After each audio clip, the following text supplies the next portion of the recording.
몇 년 전에 한 번요, 제 아들이 어버이날이라고 식사 대접을 한다고 청담동에 어떤 식당 예약해 놨으니까 깨끗하게 입고 오십시오 그러더라고요. 그래서 저희 식구 4명이 이제 거기에 식당에 모였는데 식사 한 끼 값이 한 사람당 25만 원이더라고요. 4사람이 먹으니까 100만 원이 되는 거예요. 그래서 제 아내가 깜짝 놀라가지고는 이렇게 비싼데 예약을 해뒀느냐.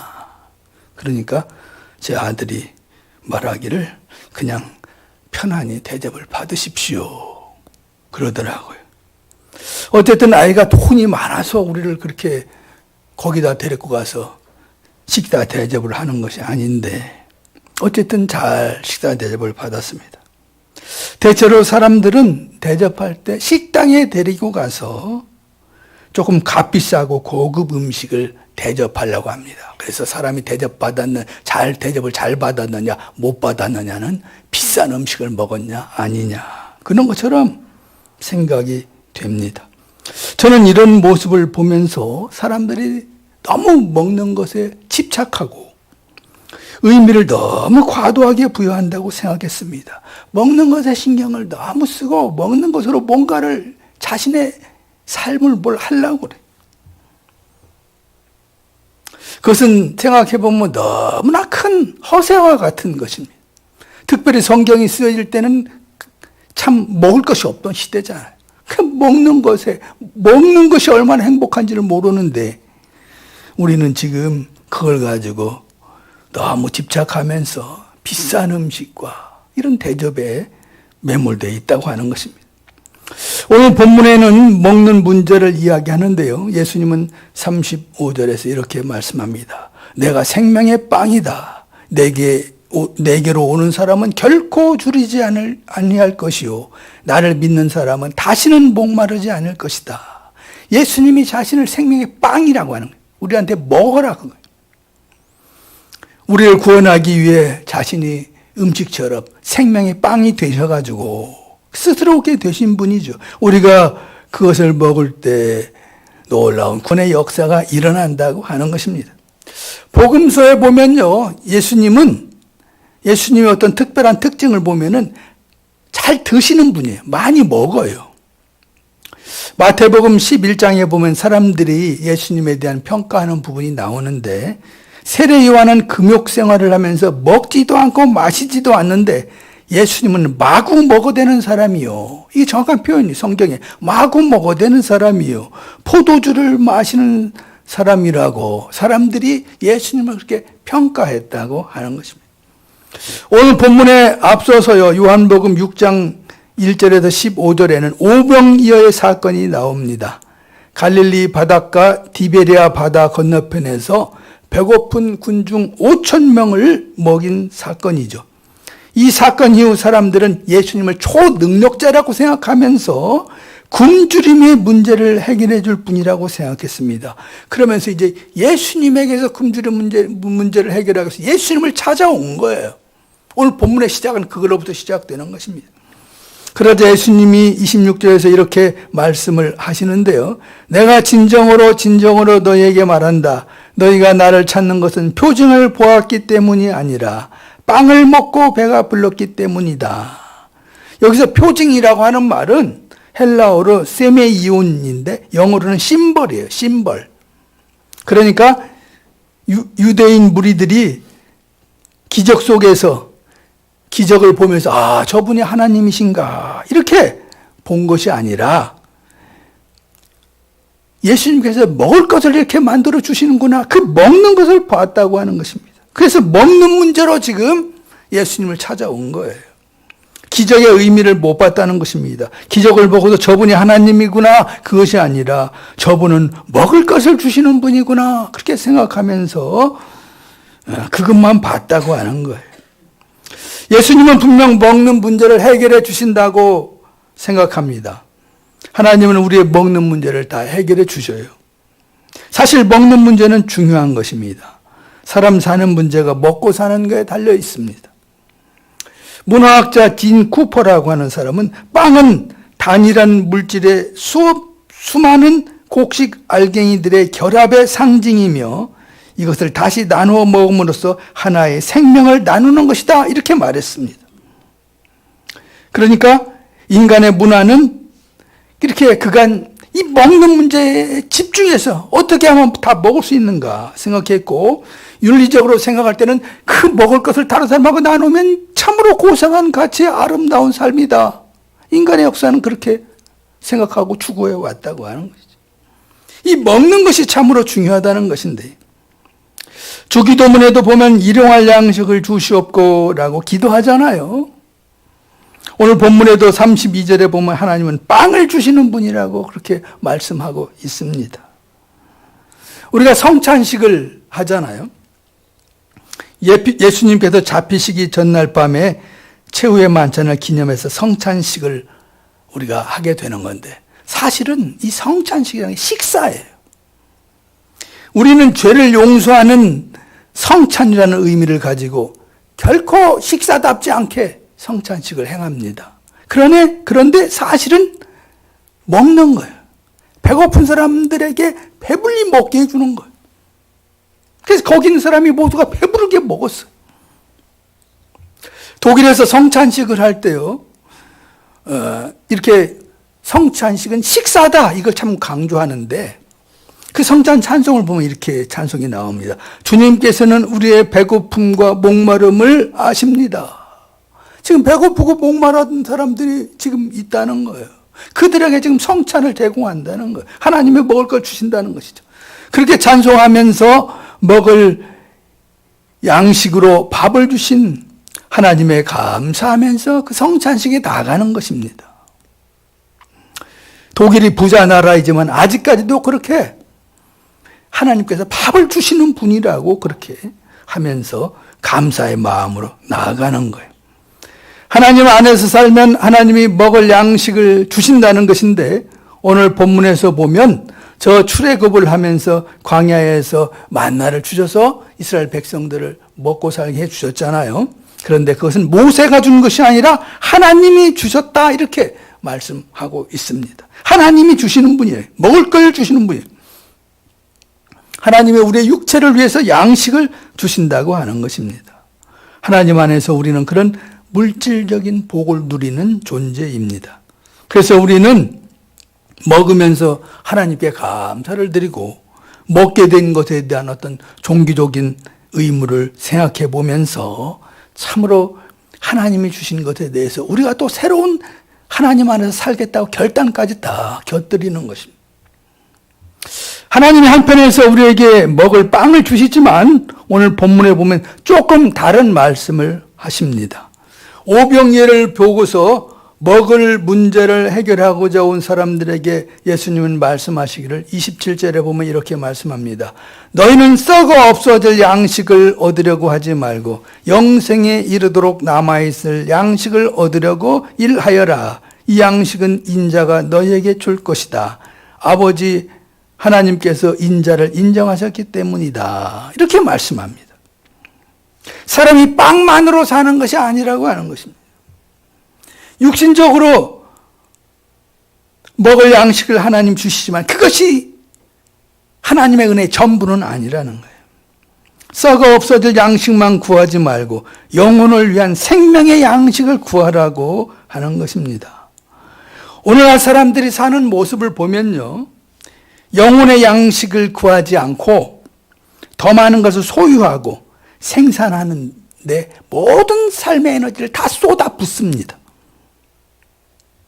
그 가치관 속에서 정의와 평화, 안식, 기쁨 등등의 정신적인 가치는 땅에다 다 집어 던져 버려요.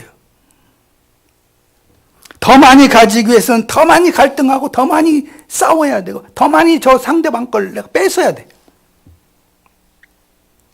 그러면서 사람들은 더 많은 것을 소유하게 되겠지만 영혼의 만족은 사라지고 영혼의 고독 속에서 세상을 불만족스럽게 살다가 죽어간다고 하는 거예요.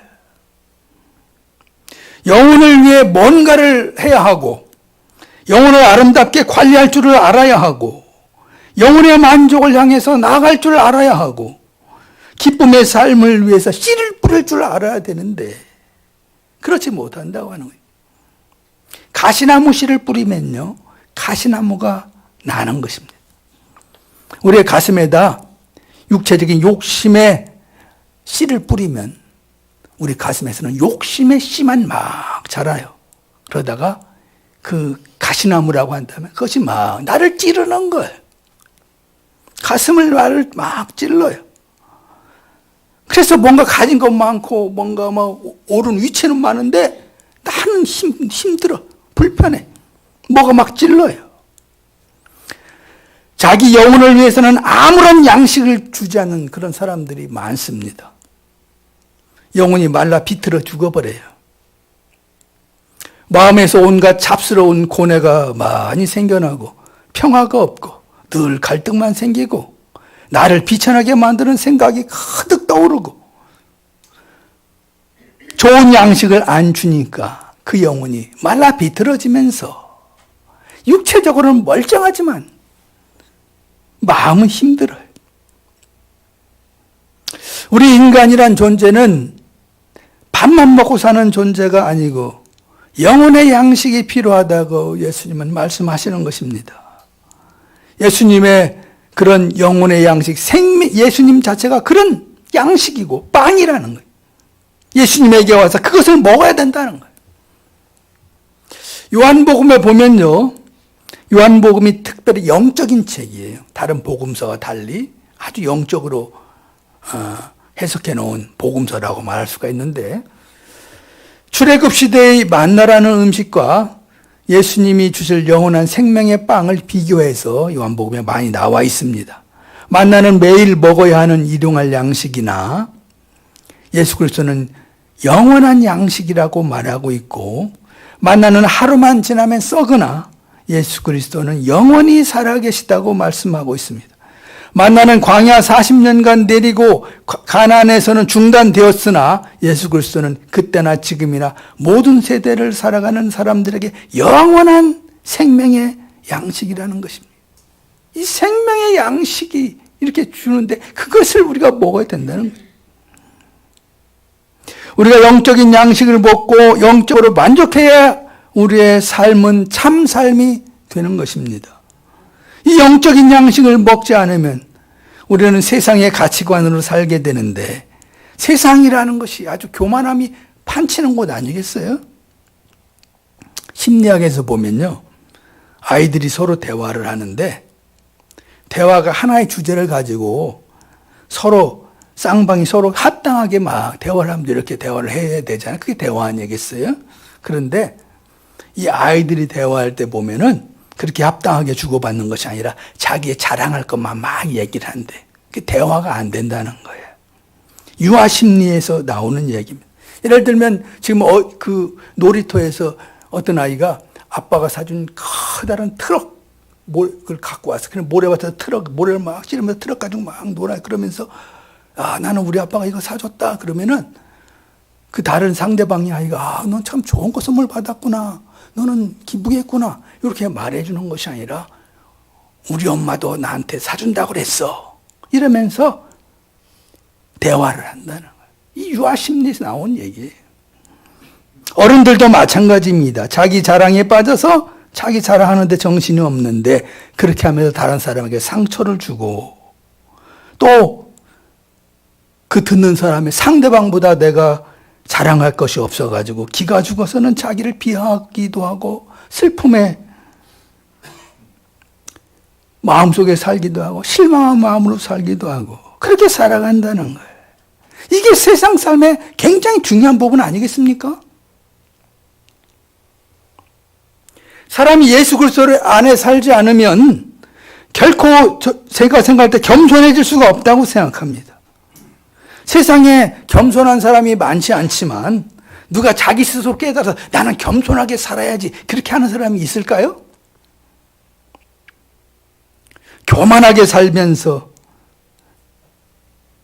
겸손을 모르고 사람들이 이렇게 살아가는 것인데, 그러면서 어떻게 평화를 누리고 참 행복을 누리겠습니까? 만족을 어떻게 누리겠습니까? 영의 안식을 어떻게 누리겠습니까?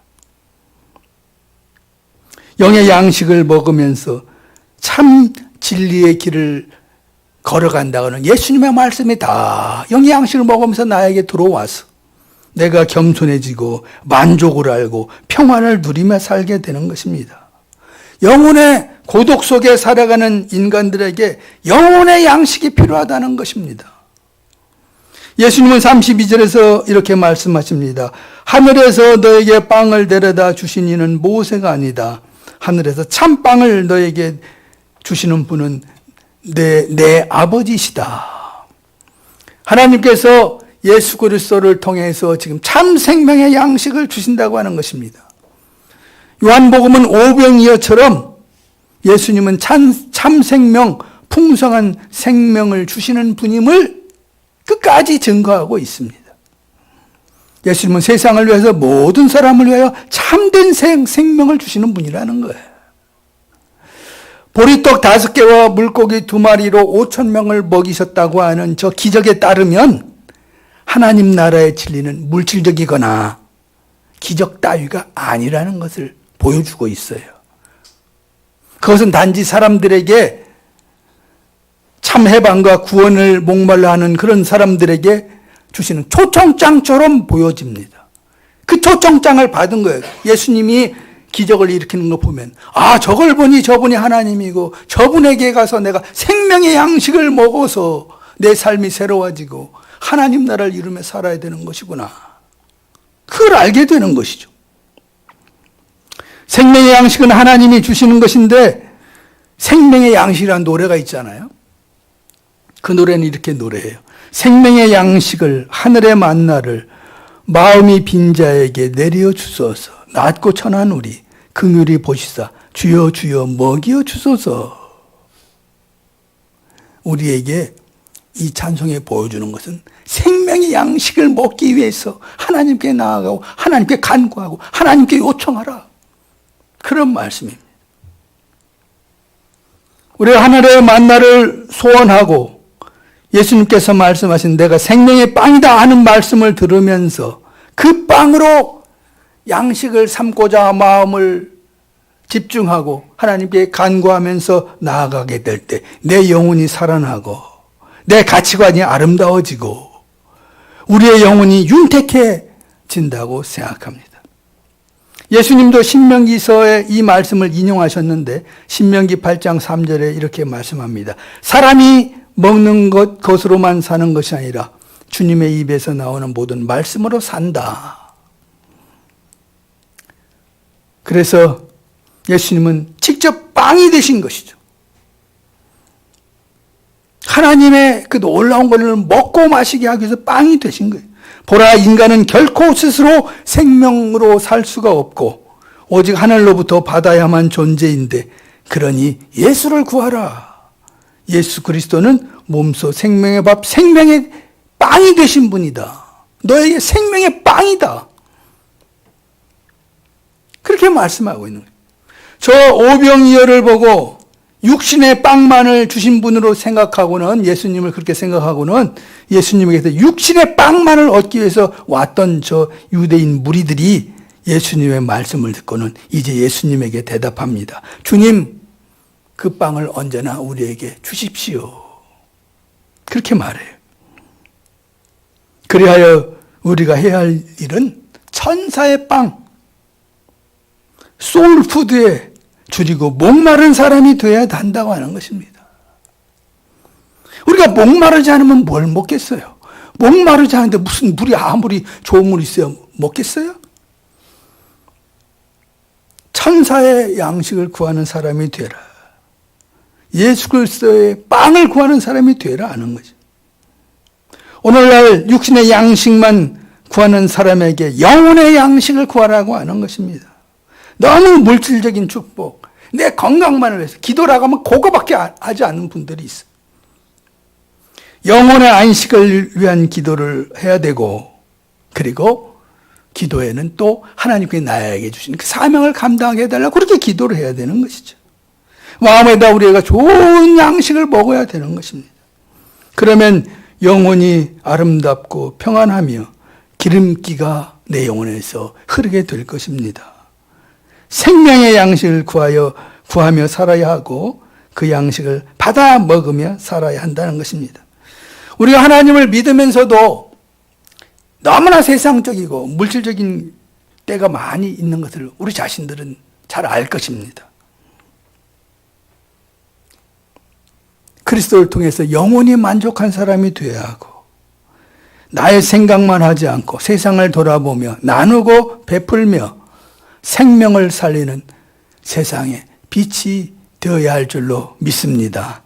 사랑하는 성도 여러분, 예수님에게서 생명의 빵을 먹고 영혼의 안식과 평화를 누리며 자신에게 주시는 사명을 깨닫고 세상을 구원하는 아름다운 인생이 되시기를 예수 그리스도의